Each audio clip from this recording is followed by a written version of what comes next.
Never try to be better than someone else. Always learn from others. And never cease trying to be the best you could be. That's under your control. Anybody can be a coach, and a good coach can coach anything. This kid's gonna be the best kid in the world. This kid's gonna be somebody better than anybody ever knew. The mindset of a coach can belong to anyone. And when you get to the point where all you want to do is be successful, as bad as you want to breathe, then you'll be successful. Pain is temporary. They ask me why I teach, and I reply, where could I find such splendid company? Hey guys, and welcome to the 12th episode of the Coaching Mindset Podcast. We're now also on YouTube, so thank you for all the people viewing us, and all of you listening to us. You are very welcome. I'm Liam O'Neill, and this is... I'm Gary, and today I'm actually going to share a little bit of a story of me living with depression. So it's a big topic out there, and I think we're just ready to share my story on it.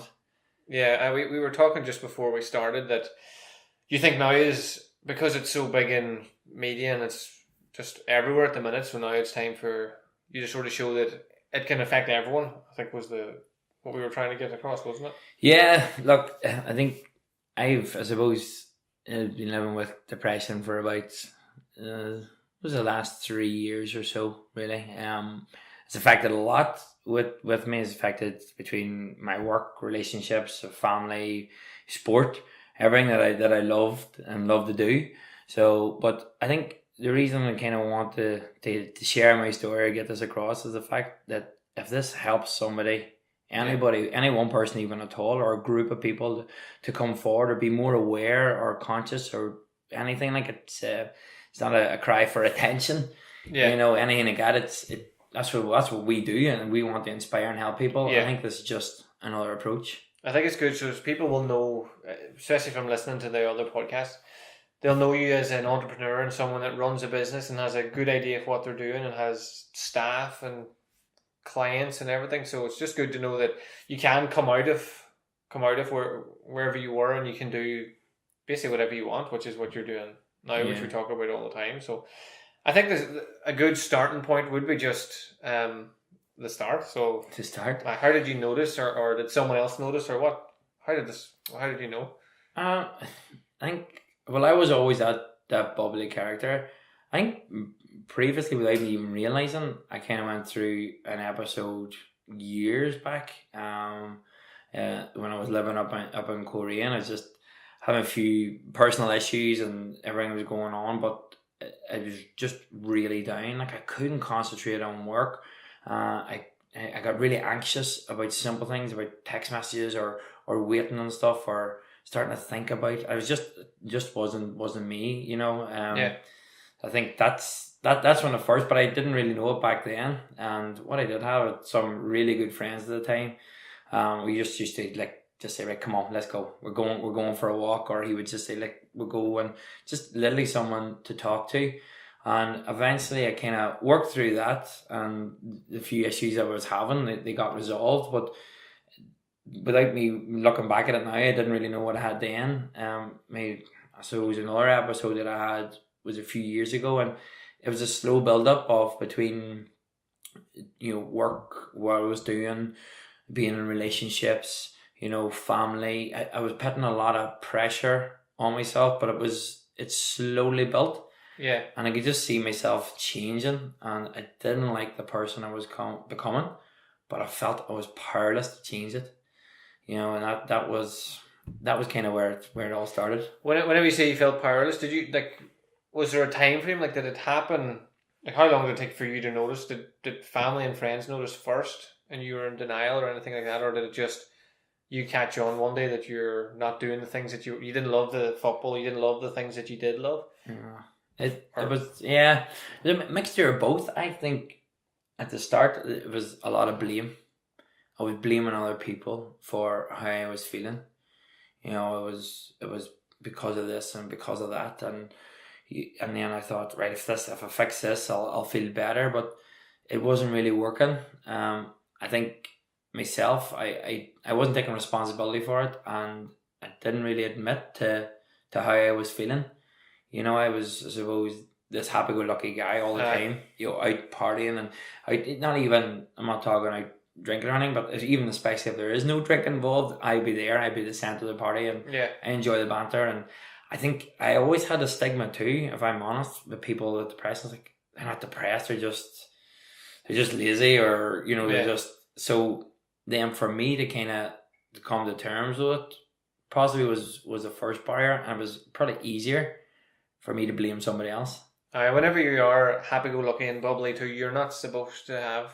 It's not supposed to happen to someone like that. You're not supposed to get depressed, and it's something I think it's important for the people listening and watching, that just because someone is bubbly doesn't mean like there's an ad that somebody was talking to me about actually the other day in Tai Chi, where the guy's out with his mates, and then whenever they go out, he takes a mask off and hangs it up on a wall or something. I've not seen that, but when he talked about that, he was saying that that's what it feels like sometimes with people. But people overlook that because they think, sure, you would have been just known as he's the boy that has the crack and is bubbly, and doesn't, like, people would say stuff like, you don't even need drink to party, and you're going, yeah. But then whenever you're going back, so whenever you're trying to admit to yourself or take responsibility for how you're feeling, would that have played a part as well, the fact that everyone around you thought you were somebody who...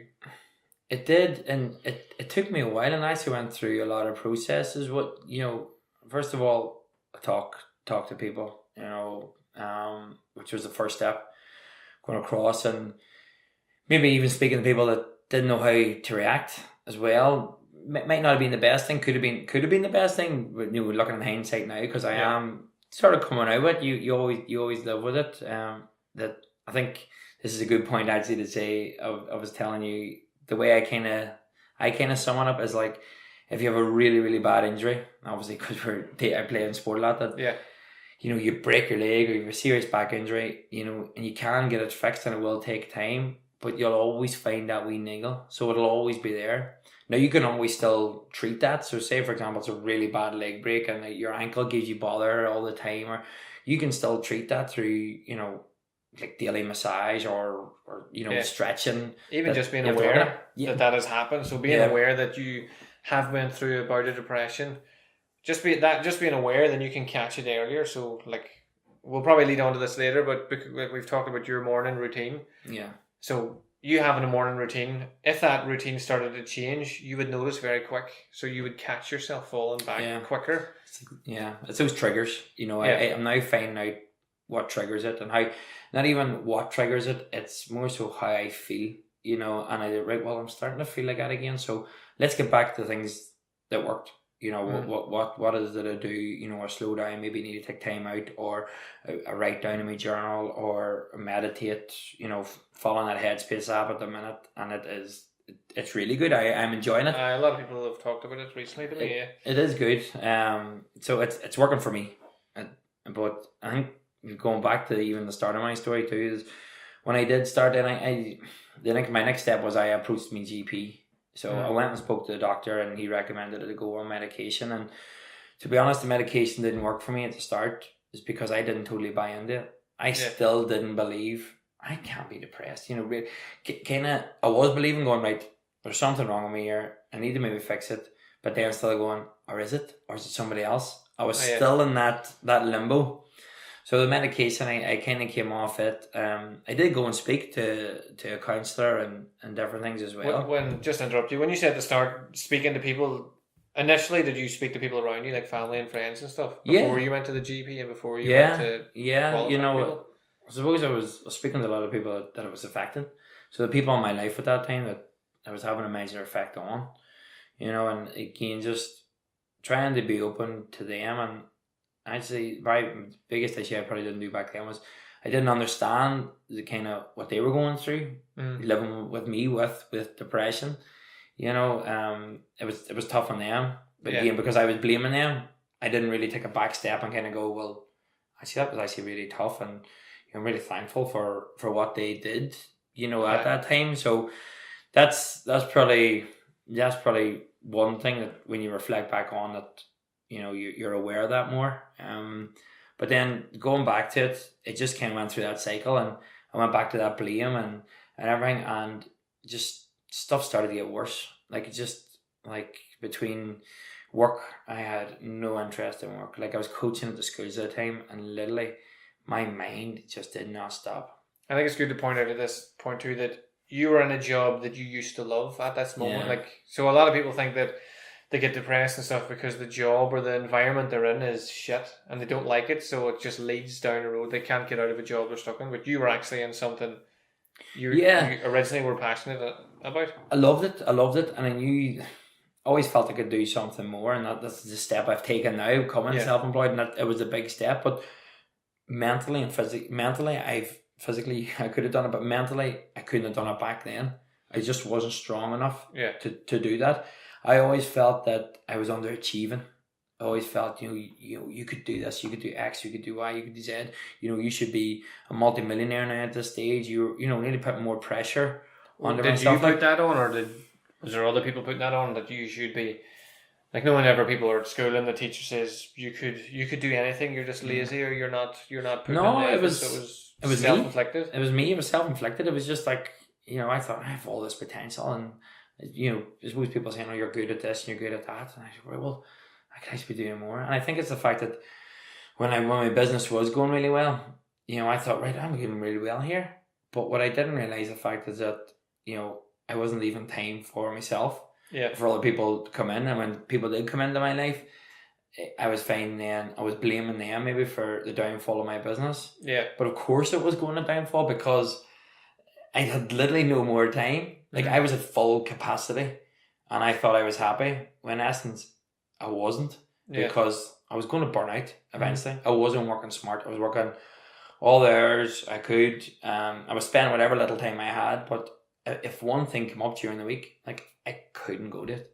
Yeah. And even at the weekends, like, and at the minute now, it's a bit like that now at the minute, if I'm honest. But I know now where I'm going. Whereas before it was just like, just keep working. Keep working. It was a never-ending cycle. You had no light at the end of the tunnel because the tunnel didn't end. You just had constantly going through and through. So if we go back to the GP, so the GP give you the medication and you didn't buy into it, and then you were saying that you went and talked to, was it who else? Was it counsellors, or was it? No, family and I suppose I was needed at the start. I kind of hid it. I had it even from family and stuff, that I was on medication. Just even probably from talking to family and stuff, and saying, oh, you don't need to go on medication. You'll be fine. And I think it wasn't their fault by any stretch, because they were, at the end of the day, they're looking out for me. Yeah. And maybe they didn't even realize I said it. But whenever you're in such a low place, the one thing, one person can say one word, and it could just like explode in your mind. Yeah. And it could just bring you right down. And I felt that I was that vulnerable, that it just, anything one person said that I really cared about, it just knocked me for six, like, and I just took it right in. I didn't even have the mental capacity to process it in my own brain, because it was just, in my head was so full, that the only way it could go was like, this is just bringing me even lower and lower and lower and lower. And even when that comes from family, and they always have good intentions, like they're just giving you what information they think. Like, you probably heard it loads of times, you'll be grand, or just sort yourself out, just stop, stop being sad. Like, you get that a lot. Like, just stop being sad and be happy instead. No, you do, and like it by all means, because they want to see, like, your family's not there to put you down at all. Well, I'm very fortunate enough. I have really, really good support from my family, and at times maybe I thought then that's why I blamed them, because we were so close. I nearly felt the extra pressure, but it's just I didn't know how to deal with it at that stage. I felt that I had to be here, I had to do this, and I was putting myself under so much pressure that I felt I couldn't say no to a lot of the times, and I wasn't in a good place. And it's just, when I did say yes and I was doing things, I just felt even low. I remember the stage then too, and whenever I did go out and have a good time with mates or whatever, and I felt happy, I felt really bad for being happy, because it's like, no, you shouldn't be feeling like this. It was weird. It was like, I would laugh and I would like inside and going, but you're not happy. Why it's false? Where actually it's the stuff that I loved. It's even simple things. I remember, like, I never used to sing in the car anymore. It literally was that low that the song came on, and I was like, I used to drive to work an hour and didn't even realize I was landing in work because my head was just on overtime. You're preoccupied with everything that's going on in your head and what could happen and what isn't happening, why you don't deserve to do any of the stuff. Like you're saying, you didn't deserve to be happy. Then again, that can affect the family life because you're in your mind, you're constantly lying to your family about how you are and how things are going on, and then again gives you more reason to feel bad about yourself because you're going around being full of shit. Yeah, that's more or less it. And it was, I think the biggest thing was how it's like it was a constant cycle. Even I remember I used to go to bed at night, and that's the one thing I said is like, just wake up tomorrow happy. That's all I want. I want to wake up tomorrow happy. And I remember I used to wake up like I did there, and I'd take a big deep breath. I used to wake up, but I used to take a sharp breath. I'd be like, and as soon as I let go, it's like bang. The mind just went, and that was it. Constant. Like I might have lay in bed to the last minute, press the snooze button, late for work. Timekeeping, not gonna lie, isn't the best at times, alright? But really? Yeah. Not the best at times. I was sitting out in the snow today waiting on you, but sure, don't worry about it, don't you? That was coming in. But yeah, no, that's another area I need to work on. But at this time it was more so like I was just didn't want to be anywhere. And then I wanted to be somewhere to get away as well too. I wanted to could just take my mind off it for a while and stuff. But yeah, that was probably the darkest time. No amount of trying is going to get you away from your own mind. Like you said, when you laugh with your mates, even that it could be a moment of laughter and then 10 minutes of you're not even. This isn't why are you doing that. So what you wouldn't be, your timekeeping would be bad because you're not. It's not that you don't care, but you don't feel like you care. You don't want to be there. You don't want to be anywhere really. And I think that's important again as someone like. Who's around people, either a coach or a parent or whatever. If you notice someone that used to be on time or used to go to things and be excited about events and things that they do, or drawing or playing computer games or whatever it is, even if it's your child, and you start to notice they don't do that. They don't care if you say to them, do you want to play the computer? And they're like, no, I don't really care. Do you want to go for a run? They don't want to do it, or they don't. You ask them about work and they just don't really engage with you. There are little alarm bells that should be going off for you to ask, like how, just even as basic as how are you? Yeah, I think that's the big thing is ask that question, how are you, and listen without any judgment. Just don't talk to people and then have this answer in your head going, okay, I'm going to help you, I'm going to fix this right now. You're probably not. Yeah. For somebody who's really suffering, or somebody even isn't in a bad mood, you don't have to be depressed or whatever level you're at. Just if you're in a bad mood, for someone to say, how are you? Literally be that genuine and sit and listen and just say, look, I'm here. Anything you want, pick up the phone or talk. You don't even have to pass any judgment because that's all that person might need. I know I actually felt one of the better things I felt was one of my family members put me onto somebody, one of their friends who was suffering, who had suffered before and was still going through it. It was probably one of the best talks I had, sitting down. And it was that point actually coming away from it, I was going, and they actually said to me, they goes, you would actually be someone really good to talk about this, to raise awareness for this because of what you've done. And I was like, well, how good I felt talking to you. Hopefully I can do that to somebody else. Yeah. And that's the main reason probably for saying this, like coming out in this. Yeah, I think that it's really important that what you said it, but we'll just reiterate it again, is that listening without trying to give feedback or trying to help, or just listening is helping. The fact that you can look and go, all right, they do care, because I know a lot of the guys that I've worked with, they think no one cares.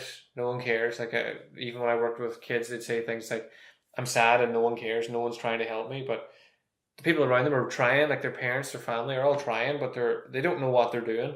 They haven't got the experience, and so they're trying like really, really hard, really awkward. Like even anyone that's never been depressed or angry or anxious has had a bad day and someone said, "Oh, what's wrong with you?" And you say nothing, and then they ask again, "Oh, but what's right?" And then by the time they've asked you about 4 times, whatever, even if you had nothing wrong with you, you start to develop something, because that constant ask that is just triggers it in your head. So I think that's very important, that people should be willing to listen even if they don't have a clue. And then everyone can use common sense. Like, maybe you should go talk to a doctor. Maybe you should go talk to someone that's qualified to talk about this. Maybe you should go talk to someone like Gary that's been through it. That is 3 pieces of advice that are easy. You might say that to someone and they will say, "I'm not doing any of that. I'm not going to the doctor. I'm not doing that. I'm not talking to anyone." But every time they talk to you about it and you give that same advice works. So I think that is a good way of leading into your morning routine. You whenever you were going through all this and you were saying it took you a while to notice, was because you didn't have a routine. And I think that's important for mental health, is a routine in general. So if you had any advice that you would give that would be about starting a routine? I would say my routine at the minute, it's getting up really early, it's doing it. I still wouldn't been able to do that routine way back. Yeah. My advice would be just pick one thing, one thing that you need to do. And that one thing, and it could be the hardest thing, is get up out of bed. Yeah. Once that alarm rings, just focus on that one thing. Now, you could, whenever you're up, you can build from there, and add another task, but just get up. And I know, I think we all struggle with it at times, and I was listening to one thing, and I've used it before. It was a lady, she's a public speaker and stuff, but she was saying she pretends like NASA in her room, and what she does, she's a rocket, and when the alarm goes off, she goes in her head, she goes 5, 4, 3, 2, 1. And she says she explodes out of bed, in her mind. She's not like leaping out there and jumping into flames coming out of the bottom of her feet. We're But back to sport again. yeah, so I know. So, but she gets up. I think that's it, because, and to be honest, that could be the hardest thing, because I know it's so easy to press snooze. And like, I've lay in bed fully awake for hours, just looking at the ceiling. Literally looking at the ceiling and the mind going crazy, because I did not want to get up. I didn't want anything to happen.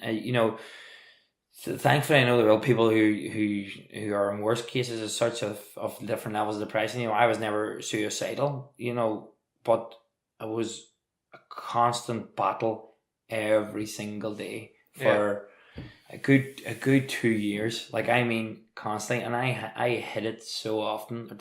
That's the other thing too. I thought I hit it, but the people around you who know you best know that there's something up. Yeah. And they know by simple things about how you're feeling, and about, as you say, being late for everything, or if you're quiet, if you're constantly on your phone a lot more than you used to, because I nearly just picked up distractions all the time.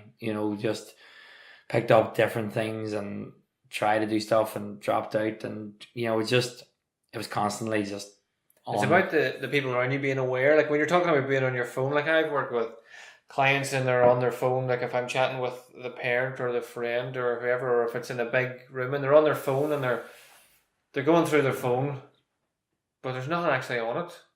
They just don't want to be asked a question. So they're like, you can see it lights up whenever they start, and then it goes dark.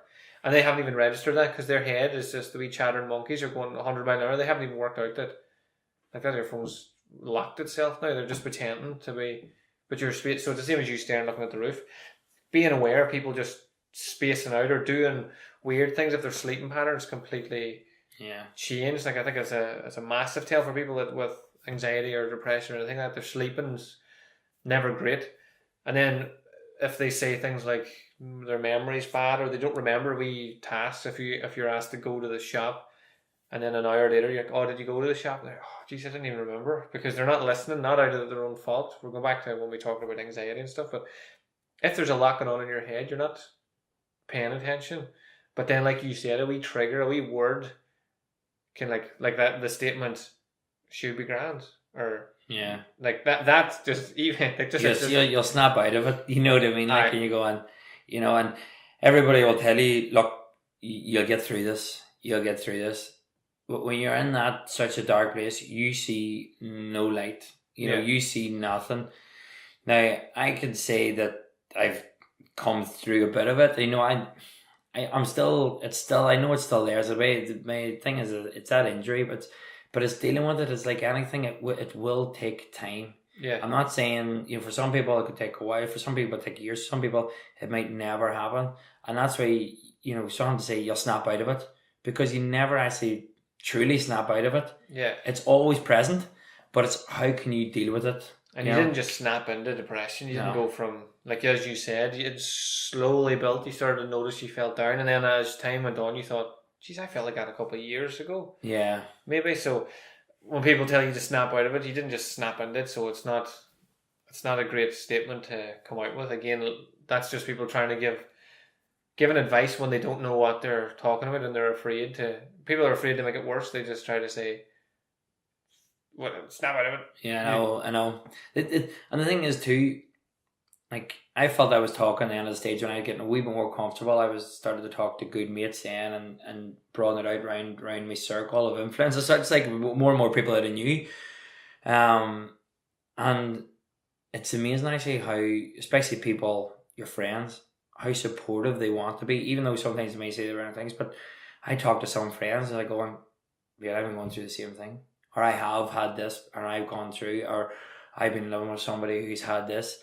And just to have that connection with that person makes you feel so much better, because I wasn't doing it for a cry for help or cry for attention, sorry. You know, I wasn't going out going, oh my God, I wasn't publicly saying, oh, I'm depressed, I'm this, but it would just building it closer to some of my friends, just to say it and then turn around and go, wow, you're going through that, or you've been through that, was huge. Like it was, and it's amazing. I think a lot of people think that if they tell someone, again, that's one of the reasons why we did this, is there is a stigma attached to it, and I think that if they say, here, look, I'm depressed, people will be like, oh, catch yourself on.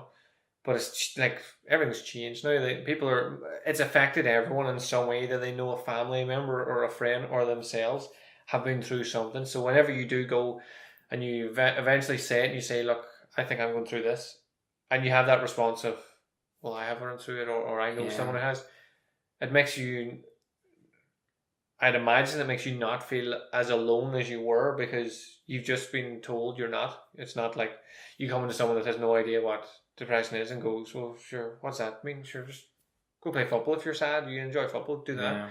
Yeah. You're getting to talk to other people that have went through the same sort of thing as you. So is there anything else you want to add, or anything that you think would be? Yeah, I think you will find as well too that kind of going through it, the stuff that you love, you can easily fall out of love with. Mm-hmm. You know, one of the examples even would have been football. I got to the stage where I hated it. You know, people, you know, well, first advice is, get out there and get active, and but it may not work all the time. It might work for some people, but I was always very active. But I skipped the gym. My eating pattern was gone. Like, just binged, did everything wrong. My body image, looking in the mirror, I was like, I'm just obviously not as happy here now. And the thing is, I knew why it was happening, but I couldn't do nothing about it. Football was my life, you know, it was, and I just went through the season and I was just like, no. I hated it. I hated being there. I was playing so poor, and even when I did play then, even worse, it made me feel really bad. I had to go into training, and I didn't even interact that well then with my friends as well too, you know, because you weren't getting that whole togetherness sort of thing with it, like, but it's one of those things that it does affect a lot, but you will fall in love with stuff at times. That's what I find. As I said, that's what I find. But you'll find you'll fall easily back in love with. You know, once you find something to help you slowly come to terms. First of all, my biggest thing would be say accept it. Yeah. Accept the fact that, you know, talk to your GP. Talk to your friends, and if you need them too, and our GP advise it, then talk to the counsellor or something. I'll recommend them. I went to the Tara Centre as well, just in Noma, and some of the ladies, they were really good. you really felt like you were sneaking into the place, and all the times at the start you're like kind of detective mode going in, and who's going to see me coming out, because you get that stigma too. You're on medication, you're a loony. Yeah. Where have you got a white jacket? Have you got a you're talking to a counselor? That's such an American thing. Yeah. But these people are trained. It's like you come, if you want to lose weight, you come to us. People say, "Oh, sure, it's easy to lose weight. Oh, sure, it's easy to snap out of something." Yeah. But there's so many trained professionals out there. Yeah. So I think definitely talk to somebody who knows what you're talking about, because what I found the benefit was that they can break it down. You break down, well, it's actually okay to feel like that. Yeah. That's okay. Or have you thought, they would never put, whereas family and friends would give you suggestions of what they think that you should do that will help, but majority of the time it might not. Yeah. Whereas they were letting you just explore how you were feeling, actually trying slowly for you to break that down. Yeah. And you were coming back with the answers, Mm. but it's just somebody to open up to. And the thing I liked about it too was it was somebody totally neutral. Yeah. That wasn't somebody that you knew. It wasn't somebody that maybe you couldn't be 100% open to them because you were still holding back. You're going, oh yeah, no, I'm feeling a wee bit down, and okay, I know I'm struggling to get out of bed in the morning, but in actual fact, you're going, I need help here. Yeah. I am really struggling. Yeah. Whereas somebody neutral, they're not judging you. This is what they do full time. So that would be my advice, is definitely, first of all, accept it first, and that could take weeks, months, whatever. Yeah. Do that. Talk to your GP, talk to friends, and then if your GP does recommend, go talk to somebody. Talking to someone, like I've worked a lot with people. I think one of the things that like people in my work are good at is asking you the right questions for you to find the right answers. Whereas you could be sitting talking to a friend, like you said, and they'll tell you to do stuff and stuff. But if I'm asking you how you feel, and you say I feel good or I feel bad or I feel indifferent, then I can ask you, how does that physically feel? Do you feel it?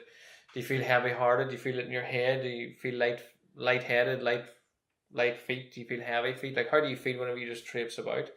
So then you can start asking, God, I never really noticed that, but my feet are a bit heavy when I'm walking these days, and why is that? And it's probably because the head's down. So even just becoming more aware of that, even in your walking, if you're walking in a slumped manner, you're creating a neurological pattern to be lower. So going and talking to someone, even if your GP doesn't recommend it, like I think just going and talking to someone that can give you the chance to open up yourself and find out more about yourself is always going to be a good idea. I think as well too, it can be expensive as well too, like if you do go private and stuff, and that's one thing. But there is, I know, like the Tara Centre is one local community group here, and there's community groups out there where we can talk to a professional and you can maybe get financial support with it. Yeah.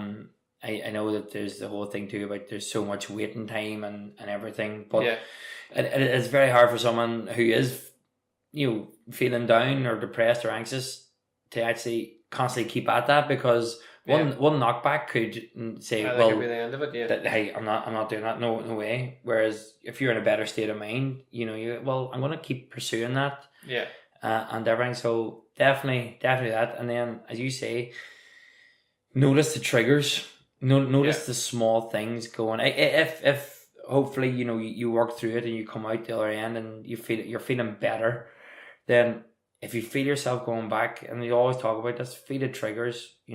Write down that stuff. How do you feel, or what made you feel? What did you do that day that made you feel this way?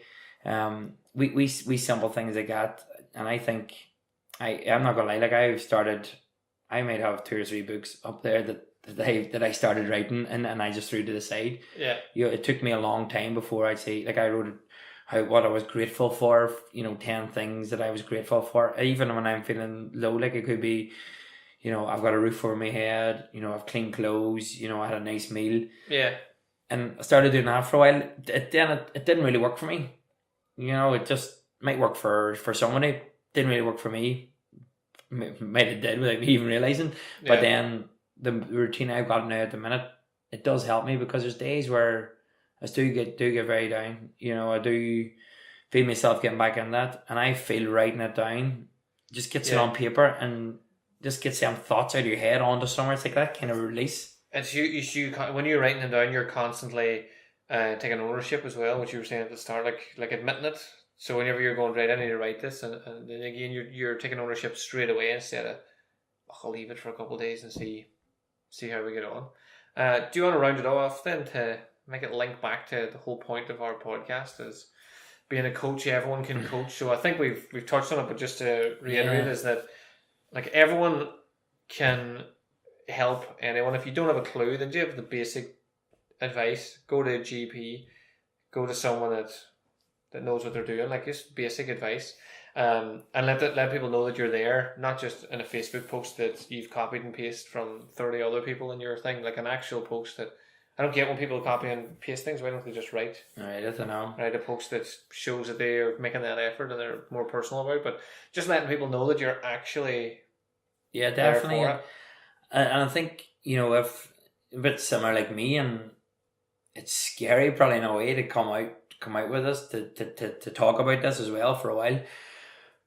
But going back to that thing, like I've done a talk like this before with a group, and someone after texts me and goes, I'm feeling really bad here. Can I, blah, blah. And we came around and we talked, and, and there was it was somebody I knew, and we still had that connection, and we actually made us even stronger, but it's this is why I'm doing this. This is why I want to do this.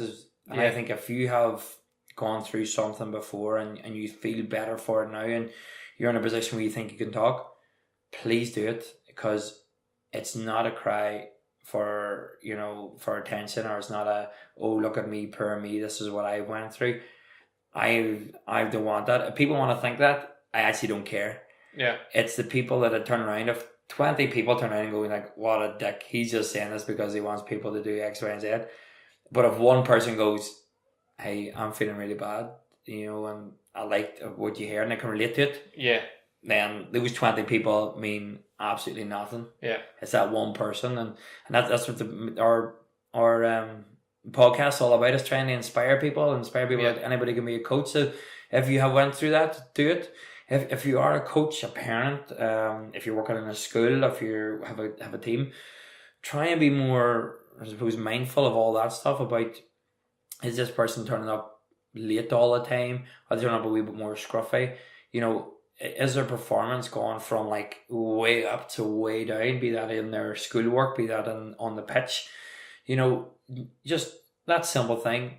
Hey, look, are you okay? And if they say, I'm fine, just say, no problem. Look, just that, I'm here for you anytime. I know I'm your coach, and I may be hard on you at times, whatever, but I think that's important too, that you set that environment, that you're open. That you're approachable. You are approachable. You have to set that environment. And that's obviously a skill that you want to have anyway, because that's just not talking about this issue, but that could be any issue at all. Even as a parent, you want to be approachable. Again, working with different kids in different environments, and saying, have you spoke to your parents? And they just laugh. Well, I think they're probably the first two people I spoke to, and I'm very fortunate. I have a great relationship with both my parents, and especially even my dad. Like we would get on really well and be very open, and I've talked to him a lot about stuff, which is good. And even then, my cousin and sisters and different people as well too that have been there. That I'm very, very lucky that way. Yeah. But that's because that environment set up for there. Everything has its pros and cons, but that was definitely a pro for that. So it was. But yeah, I think rounding up, because I know we're kind of going over time, but times I think somebody says just talk for as much as you need to talk, and I think we've covered a good bit. I think if anyone again has any questions or wants us to touch on any subjects, like, feel free to send us a message. If Gary's story has helped you or affected you in any way, then either reach out to us and we can point you in a direction, or reach out to someone else, like whatever. Just reach out, ask somebody, talk to someone, and hopefully you'll join us again on our next podcast. Yeah, again, that too, and again, don't share this too with whoever. And even if you put it out in your own social media, by the way, this is not a plug. Like this is a plug. We'll share us. I know we'll do other things to try and share. To be honest, we do want people to share, because we're not on this, like, yes, we're our own businessmen and stuff, but we're on this to kind of share these stories, to share these habits, and if people then buy our services or do what, that's brilliant. But the main focus, or the main mission of our podcast is to try and inspire I was as hoping many you were just people. going to come up with a statement. I know. Our mission statement. So, and if this is your first time listening to this one, we're maybe not always that serious. So we're not. You can maybe listen to a few other ones and kind of figure out what we do. But we always seem to do this now too. We do a long-winded end. This is your fault. We ran. I know, this is my fault, but I thought, well, after I said my bit, you were just going to say it Thursday. I know, at 6 o'clock. But it gets that point out again that please share this, please get it out to people. Yeah. And we do hope we want everyone to listen to it, and we want to be the biggest podcast ever to exist in the world. But the point is still is valid that we want to help people, as cheesy as it is. Like, our goal is to help people, and I would point people in the direction. Like, in my work, like, I could sit here and say everyone should come to me because I work with this. But maybe I'm just not a right fit for people. So go anywhere, talk to anyone. There's enough talks. There's talks all over the country. You can go to, there's people everywhere. Just go and do something. But listen to our podcast. Yeah, that's Tell them about our podcast when you're there. Yeah, so if anybody is listening the first time, we have to remember to wear on camera as well. Yeah, I forgot about that. We post our podcast at 6 o'clock every Thursday. You can get us. Guy forgets. I know. No, we're very good at that. So you can get us on iTunes, and we set links to on our social media, and just like our Facebook page. YouTube, we're on YouTube now as well. YouTube, that's right. We're on YouTube, so you can put us on your smart TV or put us on your phone, or if you want to watch as well what we do. If you want to be a guest, send us a message. Let us know. Whatever. We're up for anything. Pretty much talk wise. Good. Talk. So. Bye. Yeah, thanks. And thanks to Liam too, sitting listening and sharing my story. And for everybody else too, hopefully you took something from it. So thank you very much. Bye from me. And bye from you again. Good luck. Good luck. Bye.